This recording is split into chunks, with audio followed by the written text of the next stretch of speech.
Okay, so here is the answer. The first paragraph, where we, as expected, we heard him talk about the first question.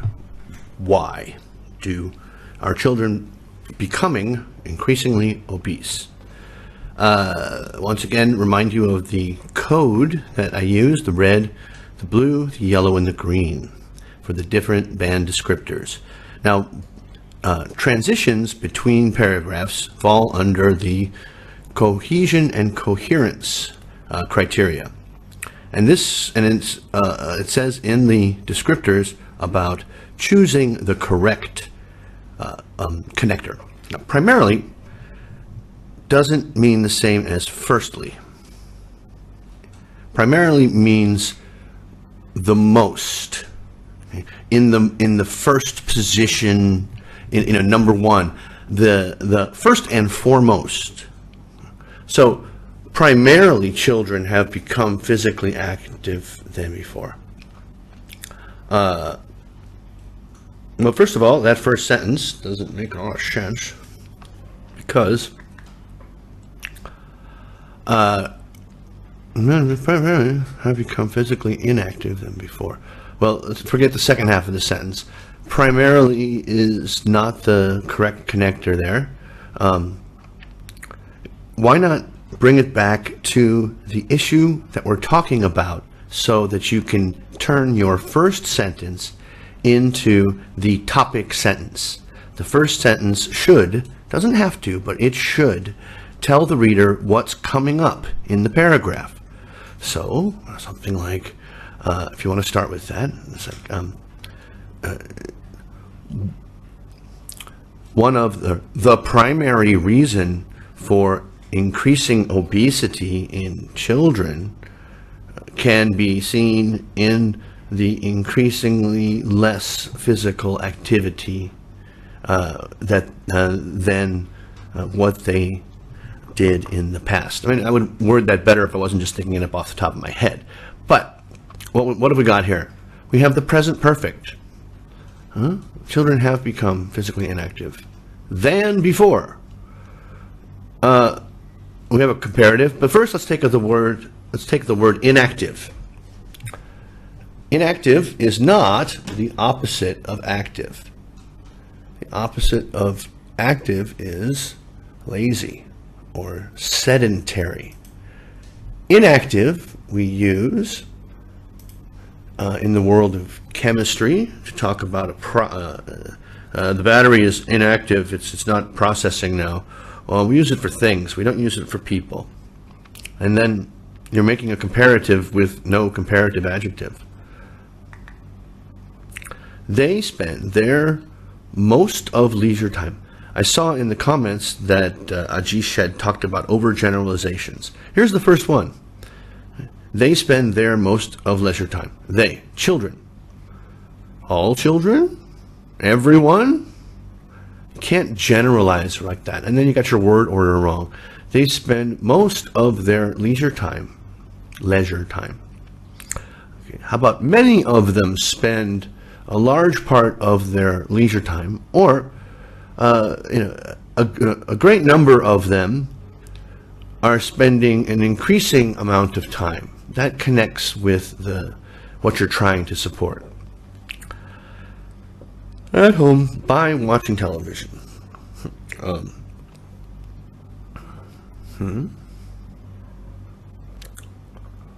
No, I'm at home watching television. Texting and playing games on computer is one of those nouns that always takes a the, missing a noun. Or any other physical exercises. In this context, exercise is an uncountable noun. It can be either. I won't go into it, but that's why you got a green there. And any other means all. So they don't do anything? They just sit? I don't believe it. Since screen time activities. Screen time is time you spent working on your computer. I don't know, it doesn't collocate with activities. It's not games. children's unburnt calories, where did the calories come from? We want to support why our children's unburnt calories accumulate as fat, making them lethargic and overweight. The children, not the fat, or not the calories. Okay, good vocabulary. I could say, why is the fatness causing the lethargy, or is the fatness a product of the lethargy? Oh God, just please take the word moreover. Everybody listening to this right now, please don't use moreover anymore. It's overused, and most people don't use it correctly.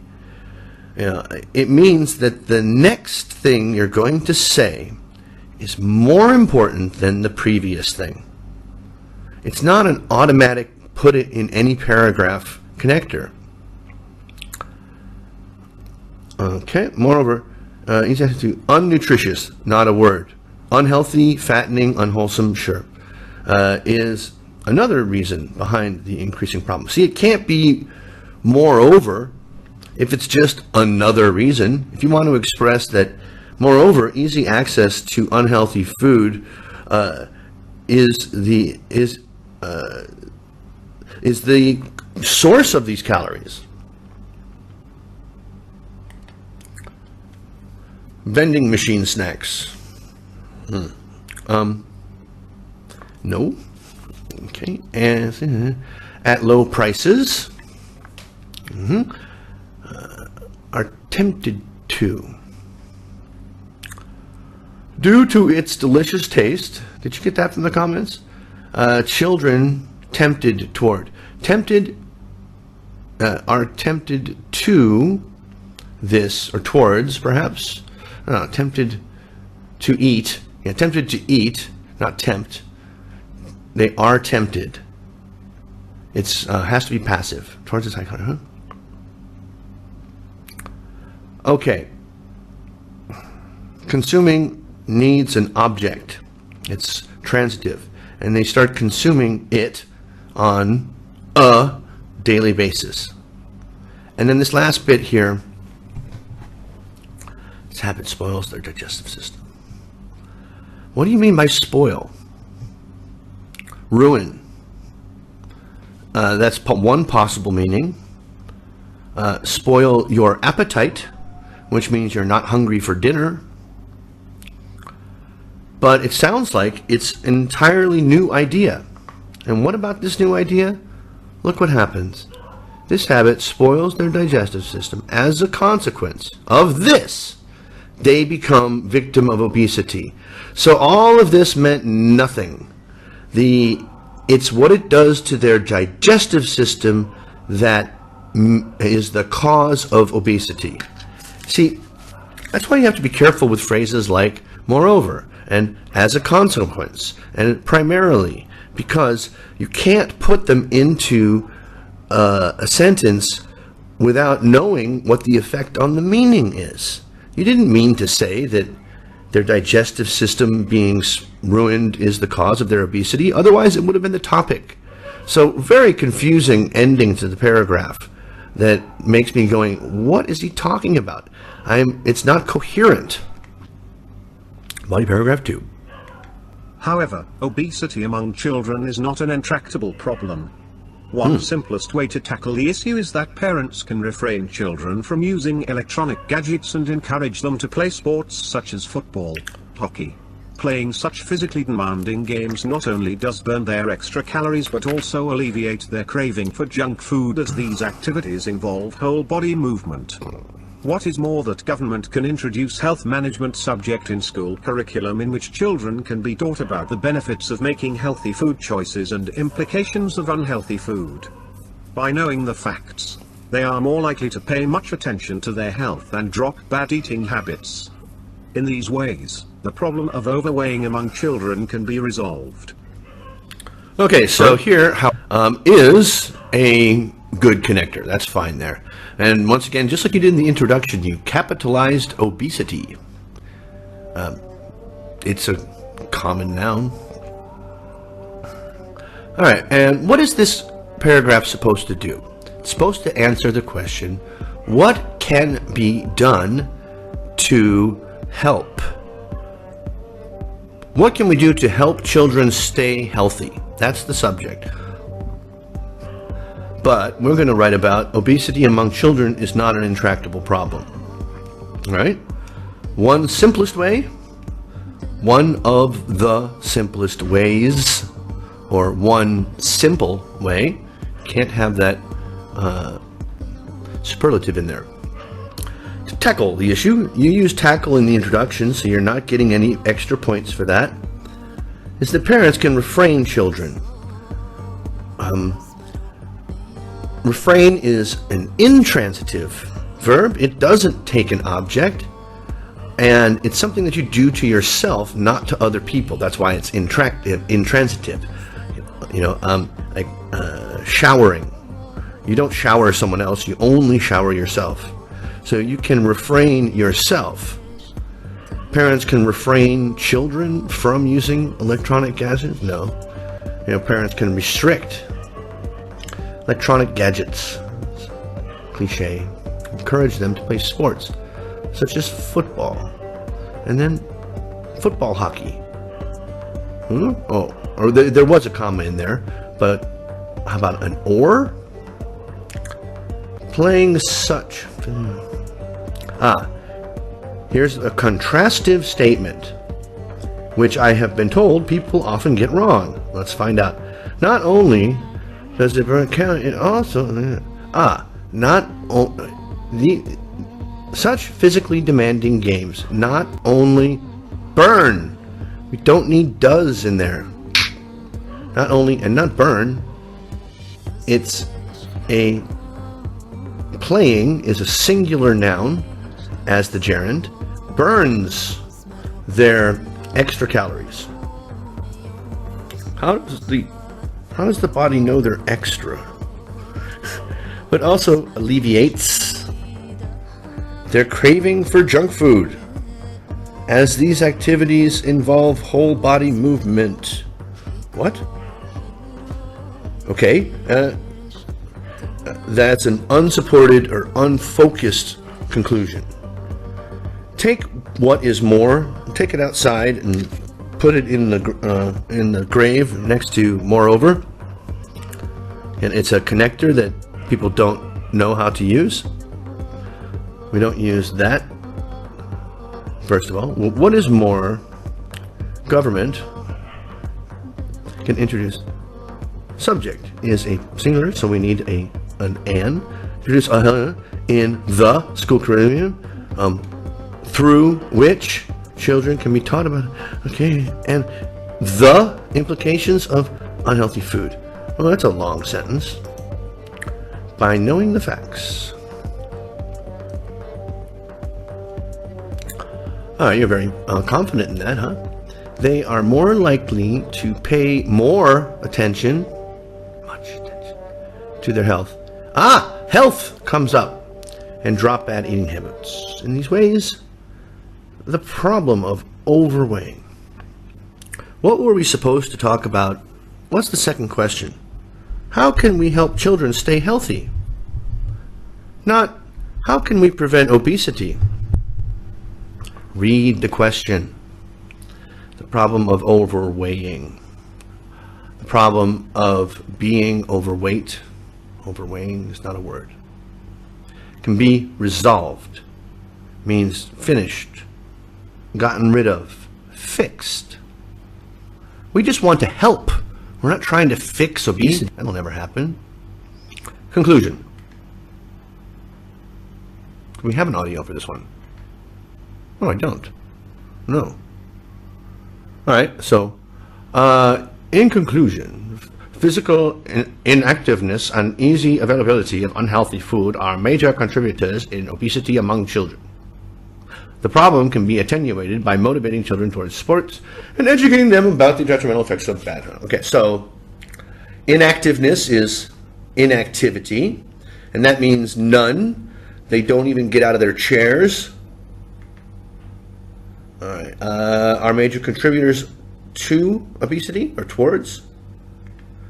And then for the third time, we've got the semicolon making an appearance. Oh, the semicolon. The least known and appreciated punctuation mark in English. I use semicolons in my writing. They're used to connect short thoughts together. You wouldn't take two clauses, independent clauses that make up a paragraph, and divide them with a semicolon. And you know what? If you're trying to use the semicolon to use a variety of structures, well, you've already used it twice before. Now it's becoming repetitive, so it's hurting you. And it's followed by a small letter, not a big. And the problem of obesity is not the question, but pretty good conclusion. So there it all is in one screen. Okay. And now I suppose our fine group citizen would want a band score on this. Oh boy. All right, so let's first start with task response. All right, you address all parts of the task, although some parts may be more fully covered than others. Namely, the task was to talk about how we can help children stay healthy. And this kind of does that. Yeah. All right, down here at the bottom, the school stuff, yeah, that kind of does that. Yeah. And although this does it too, you're not presenting it as that. So I can't say they're all fully covered equally. And the part that's crossed out would be from band 7. Extends, supports, not some, it's rather, there is support, but I wouldn't say it's extended or very well supported. But you do overgeneralize, and then this here is also now from band 6. The conclusions may become unclear. This part particularly here spoils that's completely, the conclusion of your idea is unclear. So that would definitely be a 6. So you get a 6 pointed star for that. CNC. Yeah. Yeah. Sure. Uses paragraphing, but not always logically. Like, why is this in here? The way you're starting here primarily is not a good connector. And then there's some items that don't fit in the paragraphs. So those are all from also 6. Lexical. Yeah, range of vocabulary, some flexibility. There's some okay collocations in here. Sweetened beverages.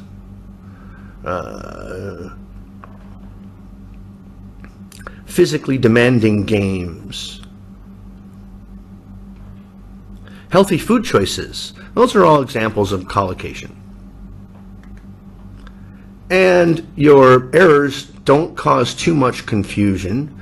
Inactiveness is not a word, but if it was a word, I would know what it meant. I know what you mean by overweighing. And again, this is incorrectly used, but I know what it means, so it doesn't interfere. And that's a... Wait.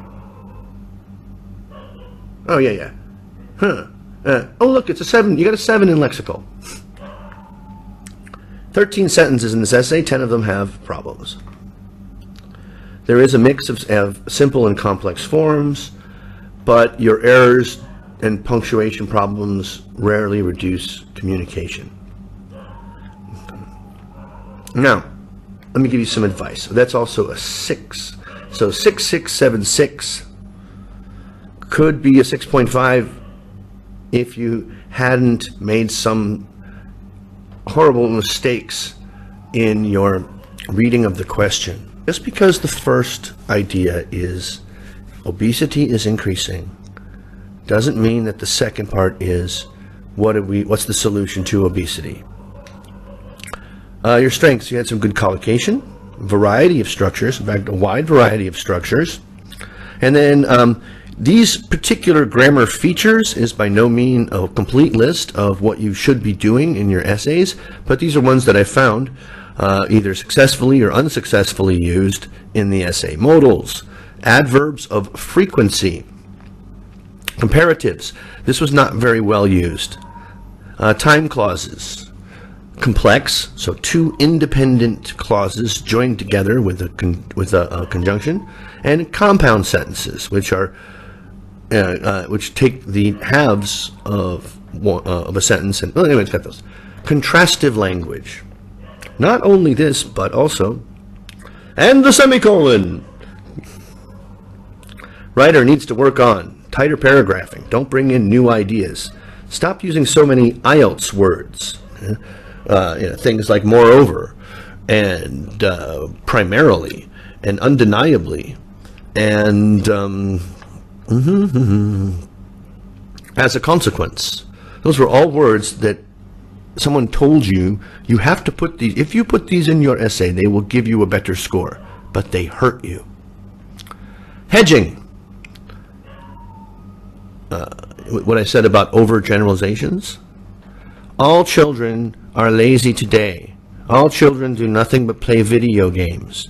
They just sit around and they don't do anything and they get fat because they're lazy. And all children are like that. You sound like my aunt.